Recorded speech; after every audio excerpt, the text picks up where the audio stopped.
Hello, in this video I'll show you how to replace the coolant and bleed the cooling system on Ford Ka MK2. The procedure is very similar for all the different engines that this car is equipped with. In the video I'll show you how to replace the coolant. To drain the coolant you need to go underneath the car and there is a drain plug on the radiator, or if there is no drain plug you need to remove the lower radiator hose. So here in my case I've already drained the coolant. You can see the coolant tank is empty. Now I'm going to remove the coolant cap. Before I start adding coolant, first I'm going to go inside the car and I'm going to turn the ignition on, and then I'm going to set my heater to maximum temperature and the blower motor to the lowest setting. This way the heater valve will open and coolant will be able to flow inside the heater core. Now I'm going to turn the ignition off and I'm going to go outside the car and start adding coolant.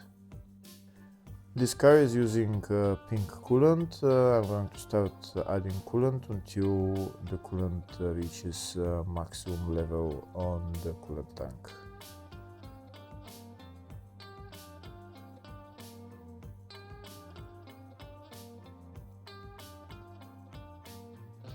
We can see as I'm adding, it's continuing to drop because air is coming out.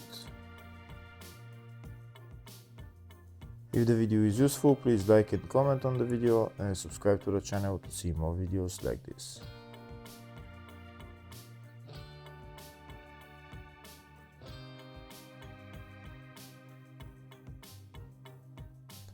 We can see there is still air coming out and the coolant level is continuing to drop.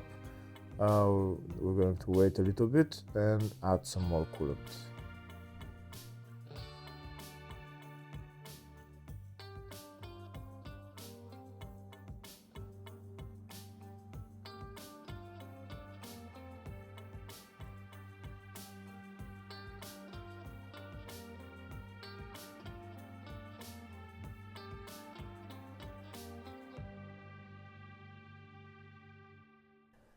Here we can see there's still air bubbles coming out and the coolant level is still dropping, so we're going to wait a little bit more and add some more coolant afterwards.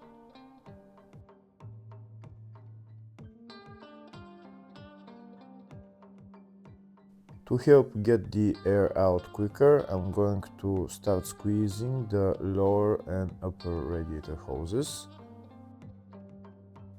Here's the lower radiator hose. I'm going to start squeezing it and you'll see how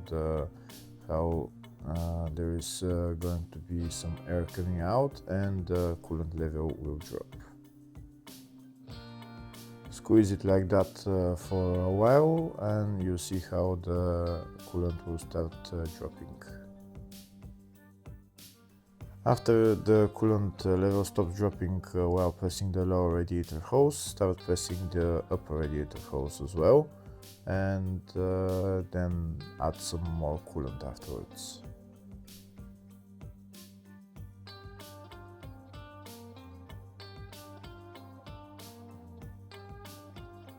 Now we're going to add some more coolant, make it to the maximum level.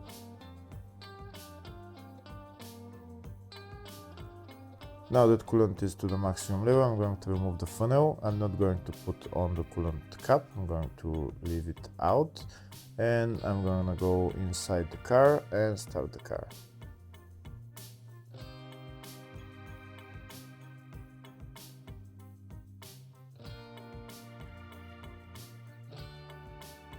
That's the car started. Now I'm going to let it run until it goes to normal operating temperature, around 90 degrees Celsius, and I'm going to leave my heater on maximum temperature and at the lowest setting.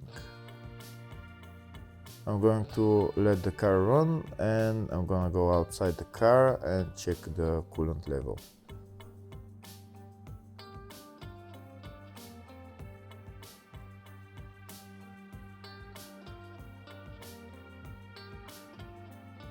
Here we can see the coolant level dropped a little bit, so I'm going to add some more coolant until it reaches maximum level.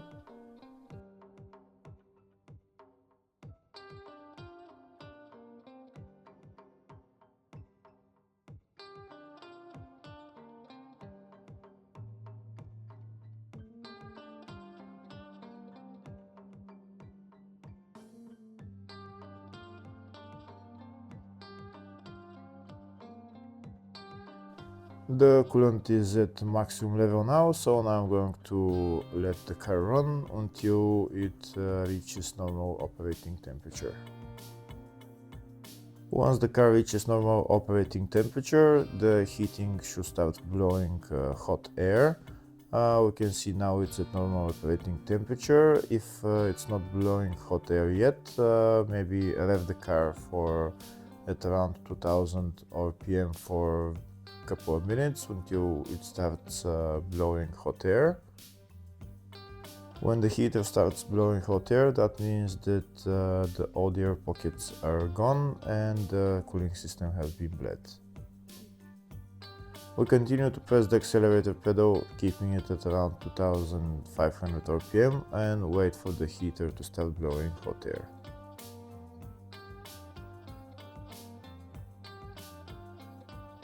Once the heater starts blowing hot air, we can release the accelerator pedal. Now we can turn up the heater blower motor, and it should be blowing hot air now. So once the hot air starts coming out, that means no air pockets in the cooling system, and the cooling system has been bled. Now we can turn off the car and go outside the car.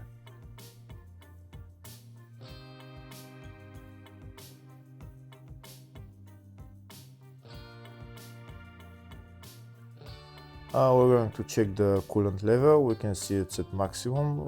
If it's not at maximum, you can add some more and then put the coolant cap on and tighten it. Very important, when the car gets cold, check the coolant level again, and if it needs to be added more, just add some more.